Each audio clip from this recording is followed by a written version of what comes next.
રાધનપુરના નર્મદા નિગમની કચેરી ખાતે 10 થી 15 ગામના ખેડૂતો નર્મદા કેનાલમાં પાણી આપવાની પાણી બંધ ન કરવા રજૂઆત કરવા પહોંચ્યા હતા। મસાલી ડિસ્ટ્રિક્ટ અને કામલપુર ડિસ્ટ્રિક્ટની અંદર 2 મહિના માટે પાણી આપવાની માંગણી કરી છે। રાધનપુર નર્મદા નિગમની કચેરી ખાતે નર્મદાના અધિકારી પાસે રાધનપુર અને કાંકરેજ તાલુકાના 10 થી 15 ગામના ખેડૂતો નર્મદા નિગમની કેનાલમાં 2 મહિના પાણી ચાલુ રાખવાની રજૂઆત કરવા પહોંચ્યા હતા। લેખિતમાં રજૂઆત કરી મસાલી ડિસ્ટ્રિક્ટ અને કામલપુર ડિસ્ટ્રિક્ટની અંદર નર્મદા નિગમનું પાણી આપવાની 2 મહિના માટે માંગણી કરી છે, જેમાં રતનપુરા, ઉણ, પદરીવાડી તેમજ શિયા, વાલપુરા તેમજ ધરવડી, લક્ષ્મીપુરા, નાનાપુરા, કામલપુરા તેમજ રાણકપુર જેવા ગામોની અંદર નર્મદા નિગમની કેનાલની અંદર 2 મહિના માટે પાણી આપવાની માંગ કરી છે। ખેડૂતો એ વાવેતર કરેલા પાકને નુકસાન જઈ શકે તેમ હોય અને જેને લઈને ખેડૂતો દ્વારા લેખિતમાં રાધનપુર નર્મદા નિગમની કચેરી ખાતે રાધનપુર બોલાવી લેખિત રજૂઆત કરી છે અને રજૂઆત કરવા માનપુરા ગામના સરપંચ અલ્પેશભાઈ, બાબુભાઈ દેસાઈ અને ચૌધરી લક્ષ્મણભાઈ, મેઘાભાઈ તેમજ પરબતભાઈ, વિરમભાઈ અને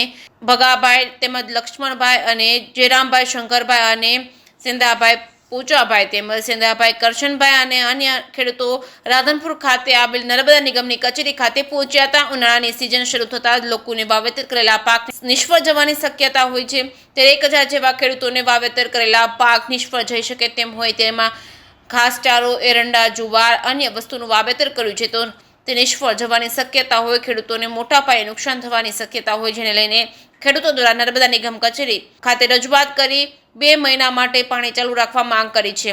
જે કેસની ગુજરાતી સાથે મનુ ઠક્કર, રાધનપુર।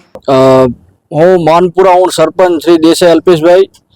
અમે આજે લગભગ 10 થી 12 ગામના લોકો બધા અહીંયા નર્મદા ઓફિસ રાધનપુર ખાતે ખેડૂતોને પાણીની પાક નિષ્ફળ જવાનો હોવાથી જરૂરિયાત હોવાથી પાણીની રજૂઆત કરવા માટે આવ્યા છીએ અને પશુપાલનનો જે ઘાસચારો છે એ પણ બળવાના આરે છે, એટલે દરેક ખેડૂતની એક માગણી છે કે 2 માસ માટે અમે લોકોને પાણી આપવામાં આવે તો અમારા ખેડૂતોનું ગુજરાન ચાલી શકે એમ છે। આ બાજુ અમારા ખેડૂતોને પશુપાલન અને ખેતી સિવાય બીજો કોઈ વ્યવસાય નથી, એટલે ખાસ સરકારશ્રીને રજૂઆત કરવા આવ્યા છીએ કે 2 મહિના માટે પાણી આપવામાં આવે।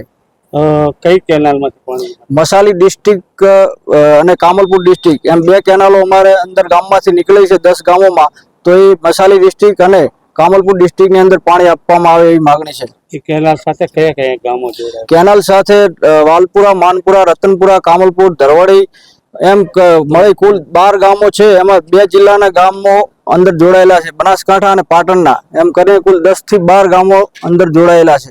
અંદાજિત કેટલા ખેડૂતોને પાણી? અંદાજિત ખેડૂતો લગભગ 6000 જેટલા ખેડૂતોને પાણીની જરૂરિયાત છે આ કેનાલ 2 કેનાલ ઉપર જ। કેવા પ્રકારનું વાવેતર કરેલું?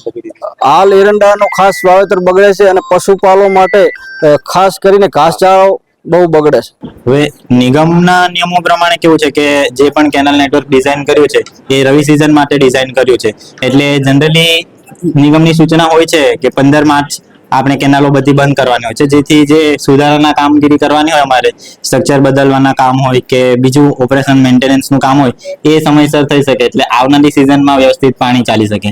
તો તેમ છતાં જો 15 દિવસ અમે એક્સટેન્ડ કર્યું અને 31 તારીખે કેનાલ બંધ કરાવી છે। હવે તેમ છતાં હવે ખેડૂતોની આ રજૂઆત છે કે એમને 2 માસ પાણીની જરૂર છે। 2 માસ તો બહુ ડિફિકલ્ટ છે, કેમ કે અમારે કેનાલને રિપેર કરાવવાની હોય છે, એટલે એના માટે પછી સમય નથી મળતો, એટલે રજૂઆત કરી અમે જો શક્ય હોય તો 1 થી 2 અઠવાડિયા ચાલુ કરાવી શકીએ અમે કેનાલ, તો રજૂઆત કરશું ઉપર, જો નિગમ મંજૂરી આપે તો નિયમ અનુસાર ચાલુ કરીશું કેનાલ। ઉનાળાની સિઝનમાં ખાસ પાણી જરૂર, એવા સમયે પાણી બંધ કરવાનો વારંવાર નિર્ણય લેવામાં આવે છે। ખરેખર જે કેનાલની ડિઝાઇન કરવામાં આવી છે એ રવિ સિઝન માટે ડિઝાઇન કરવામાં આવી છે અને ઇરિગેશનના હેતુથી ડિઝાઇન કરવામાં આવી છે। આ તો ખેડૂતોને લાભ મળતા હોય એટલે પશુપાલન અને અન્ય ક્ષેત્રોમાં પણ યુઝ કરે છે પાણીનો, પણ હવે એની જવાબદારી ટોટલી નહીં લઈ શકીએ અમે। આ રવિ સિઝનની જવાબદારી નર્મદા નિગમ લઈ શકે। આપણો હું કાર્યપાલક ઇજનેર, કચ્છ શાખા નહેર 1/1 ડિવિઝન।